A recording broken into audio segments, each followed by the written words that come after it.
أعوذ بالله من الشيطان الرجيم بسم الله الرحمن الرحيم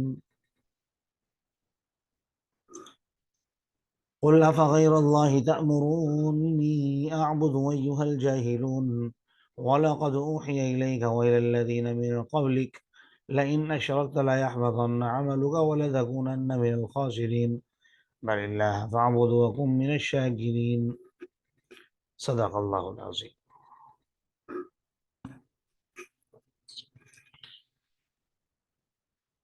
آپ فرما دیجئے کیا اللہ کے علاوہ تم مجھے حکم دیتے ہو کہ میں کسی اور کی عبادت کروں؟ اے جاہل لوگو،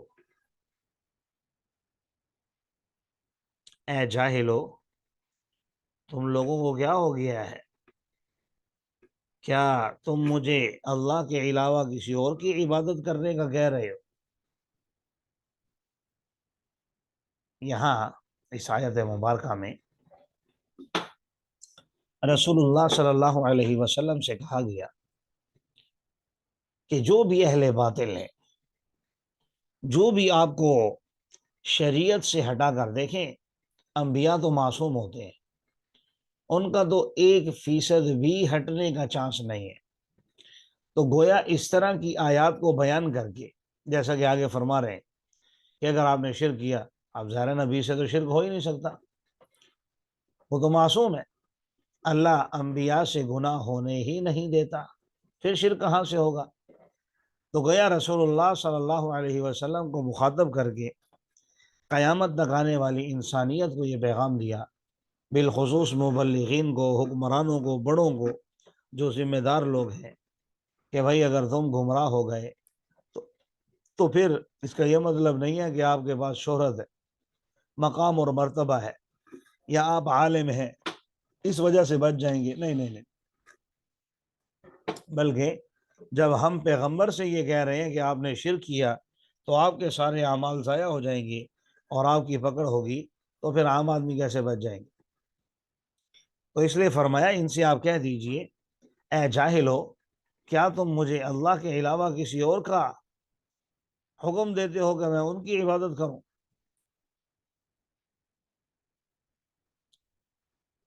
حالانکہ آپ کی طرف وحی کی گئی ہے اور ان لوگوں کی طرف بھی جو آپ سے پہلے تھے، لئن اشرکت لیحبطن عملک، اگر آپ نے شرک کیا تو یقیناً آپ کے اعمال ضائع ہو جائیں گے اور آپ خسارہ اٹھانے والوں میں سے ہو جائیں گے۔ بل اللہ فاعبد وکن من الشاکرین، بلکہ اللہ کی عبادت کیجیے اور شکر گزار بندوں میں سے ہو جائیے۔ وما قدر اللہ حق قدری، لیکن لوگوں نے اللہ کی قدر نہیں کی، اللہ کی جیسے قدر کرنے کا حق تھا، انسانوں نے اللہ کی اس انداز میں قدر نہیں کی، حالانکہ اللہ کی ذات تو اتنی بڑی ہے۔ فرما رہے ہیں کہ والارض جميعا قبضته یوم القیامہ، قیامت کے دن ساری کی ساری زمین اور جتنا بھی اس میں مٹیریل ہے، جو آبادی ہے، جو مرضی ہے، قیامت کے دن اللہ کی مٹھی میں ہوگی۔ اور آسمان مطویات بیمینہ، اللہ کے دائیں ہاتھ میں لپٹے ہوئے ہوں گے، تمام کے تمام آسمان دائیں ہاتھ میں لپٹے ہوئے ہوں گے۔ اللہ اپنی قدرت کاملہ کا اظہار فرما رہے ہیں، لیکن یہ سب کیسا ہوگا؟ تو یاد رکھیے، کما یلیق بشانہ، اس سے سمجھ میں آ رہا ہے نا کہ اللہ کے ہاتھ ہے، لیکن کیسے؟ تو میں آپ کو پہلے تفصیلات بتا چکا ہوں آیات متشابہات کے حوالے سے، کہ ہم اہل سنت والجماعت کا یہی نظریہ ہے، کما یلیق بشانہ، اللہ کی شان کے مطابق ہیں، ہمیں اس کا علم نہیں ہے، اور ہمیں اس کی ٹوہ میں، تفصیل میں لگنے کی اجازت بھی نہیں ہے۔ بس جتنا آ گیا کہ زمین اللہ کی مٹھی میں ہوگی اور آسمان اللہ کے دائیں ہاتھ میں لپٹے ہوئے ہوں گے، بس ہم اس پر آمنا و صدقنا کہتے ہیں، ایمان لاتے ہیں، تصدیق بھی کرتے ہیں۔ سبحانہ و تعالی عما یشرکون، اللہ پاک ہے اور بلند و بالا ہے ان باتوں سے جو یہ مشرک لوگ کر رہے ہیں۔ آگے کچھ قیامت کا نقشہ کھینچا ہے۔ وَنُفِخَ فِي الصُّورِ، اور سور میں پھونک دیا جائے گا پہلی مرتبہ۔ فَصَعِقَ مَن فِي السَّمَاوَاتِ وَمَن فِي الْأَرْضِ إِلَّا مَن شَاءَ اللَّهُ، تو تمام کے تمام وہ لوگ بے ہوش ہو جائیں گے، مخلوقات جو آسمانوں میں ہیں اور جو زمین میں ہے، مگر وہ جو اللہ چاہے۔ اللہ جس کے بارے میں چاہے گا کہ وہ نہ ہو تو وہ نہیں ہوں گے بے ہوش، جیسے جنہوں نے عرش کو اٹھایا ہوا ہے فرشتوں کو، تو ان کے بارے میں روایات میں آتا ہے کہ وہ بے ہوش نہیں ہوں گے۔ تو بہرحال جس کا بھی اللہ نے استثناء کیا۔ پھر جب اس میں دوسری مرتبہ پھونکا جائے گا، فَإِذَا هُمْ قِيَامٌ يَنظُرُونَ، تو اس وقت سب کے سب لوگ اٹھ کر ادھر ادھر دیکھنے لگیں گے، اور جو پہلے مر چکے ہیں وہ بھی ہوش میں آ جائیں گے، اور جو ابھی بے ہوش ہوئے تھے وہ بھی ہوش میں آ جائیں گے۔ ان دونوں نفخوں کے درمیان، دونوں سور پھونکنے کے درمیان کتنا فاصلہ ہوگا؟ تو بعض علماء نے لکھا ہے 40 سال کا، بعض نے کہا 40 دن کا۔ بہرحال جتنا بھی ہوگا اللہ تبارک و تعالیٰ سب کو اٹھا دیں گے۔ وَأَشْرَقَتِ الْأَرْضُ بِنُورِ رَبِّهَا، اور آپ کے رب کے نور سے زمین روشن ہو جائے گی، اور کتاب رکھ دی جائے گی، یعنی اعمال نامے۔ وَجِیءَ بِالنَّبِیِّینَ وَالشُّہَدَاء، گواہوں کو اور انبیاء کو لایا جائے گا۔ وَقُضِیَ بَیْنَهُم بِالْحَقِّ وَهُمْ لَا يُظْلَمُونَ، اور لوگوں کے درمیان حق کے ساتھ فیصلہ کیا جائے گا اور وہ ظلم بھی نہیں کیا جائے گا۔ وَوُفِّیَتْ كُلُّ نَفْسٍ، اور ہر نفس وصول کر لے گا وہ عمل جو اس نے کیے ہوں گے۔ وَهُوَ أَعْلَمُ بِمَا يَفْعَلُونَ، اور اللہ تبارک و تعالی خوب جانتے ہیں ان اعمال کو جو یہ لوگ کر رہے ہیں۔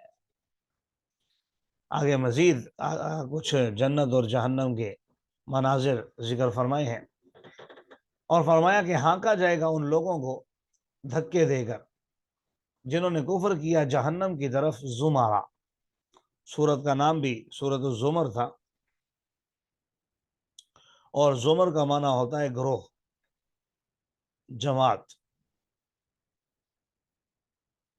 تو گویا جماعتوں کی شکل میں، گروہوں کی شکل میں کافروں کو جہنم کی طرف لے جایا جائے گا، حتیٰ کہ جب وہ اس کے پاس آئیں گے اور اس کے دروازے کھلے ہوئے ہوں گے، اور ان کو جہنم کا داروغہ، خزانہ دوہا، جہنم کا داروغہ جو فرشتہ ہوگا، جس کا نام علماء نے مالک ذکر کیا ہے، مالک، بلکہ قرآن پاک میں بھی ہے وَنَادَوْا يَا مالک۔ تو جہنم کا داروغہ ان سے کہے گا کیا تمہارے پاس تمہیں میں سے رسول نہیں آئے تھے؟ یتلون علیکم آیات ربکم، جو تم پر تمہارے رب کی آیات کو تلاوت کرتے تھے اور تمہیں اس ملاقات کے دن سے ڈراتے تھے۔ تو یہ لوگ کہیں گے کیوں نہیں، لیکن عذاب کا کلمہ بات یہ ہے کافروں پر ثابت ہو چکا ہے کہ انہیں بہرحال جہنم میں ہی جانا ہے۔ قیل ادخلوا ابواب جہنم خالدین فیہا، اعلان ہوگا جہنم کے دروازوں میں داخل ہو جاؤ، ہمیشہ ہمیشہ اس میں رہنے کے لیے، برا ہے تکبر کرنے والوں کا ٹھکانہ۔ اللہ تعالی ہم سب کی حفاظت فرمائے۔ آمین۔ وسیق الذین اتقوا ربهم الی الجنۃ زمرا، یہ قرآن کا اسلوب ہے، جہاں اہل جنت کا جہنم کا ذکر کرتا ہے تو اہل جنت کا بھی کرتا ہے، جہاں گناہ پر عتاب کی بات کرتا ہے تو وہیں نیکی پر ثواب کی بات بھی کرتا ہے، جہاں انسان کے لیے مصائب کا ذکر کرتا ہے تو وہیں اللہ کی طرف سے آنے والی آسانیوں کا ذکر بھی کرتا ہے۔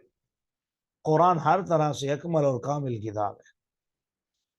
فرمایا ان لوگوں کو بھی لے جایا جائے گا جو اپنے رب سے ڈرتے ہیں، جنت کی طرف گروہ در گروہ۔ یہ نمازیوں کی جماعت ہے، یہ مجاہدین کی ہے، یہ حاجیوں کی ہے، یہ قاضیوں کی ہے، یہ عادل حکمرانوں کی ہے، یہ سچ بولنے والے تاجروں کی ہے، یہ فلاں کی ہے، اس طرح کی جماعتیں۔ ایسے ہی اوپر آپ نے پڑھا کافروں کو بھی، تو وہاں زانیوں کا ٹولہ، شرابیوں کا ٹولہ الگ، چوروں اور ڈکیتوں کا الگ، غیبت کرنے والوں کا الگ، زنا کرنے والوں کا الگ، یعنی اسی طرح گروپ بنائے جائیں گے، حتیٰ کہ جب وہ اس کے پاس آئیں گے اور جنت کے دروازے کھلیں گے، وہاں جنت کا داروغہ ان سے کہے گا، روایات میں آتا ہے کہ اس کا نام رضوان ہے، جو جنت کا دربان ہے، سلام علیکم طبتم، سب سے پہلے تو تمہیں سلام ہو، دوسرے نمبر پر طبتم، تمہارا آنا مبارک ہو، تمہیں خوش آمدید ہو،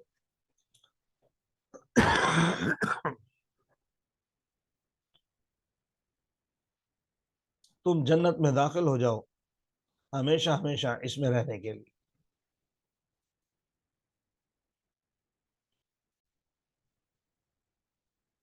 یہ تو میں یہ عرض کر رہا تھا، وقال لهم خزنتها سلام علیکم طبتم فادخلوها خالدین، کہ جو جنت کا دربان ہے جس کا نام رضوان ہے، تو وہ اہل جنت سے کہے گا تمہیں سلام ہو، تمہارا آنا مبارک ہو، جنت میں داخل ہو جاؤ ہمیشہ ہمیشہ اس میں رہنے کے لیے۔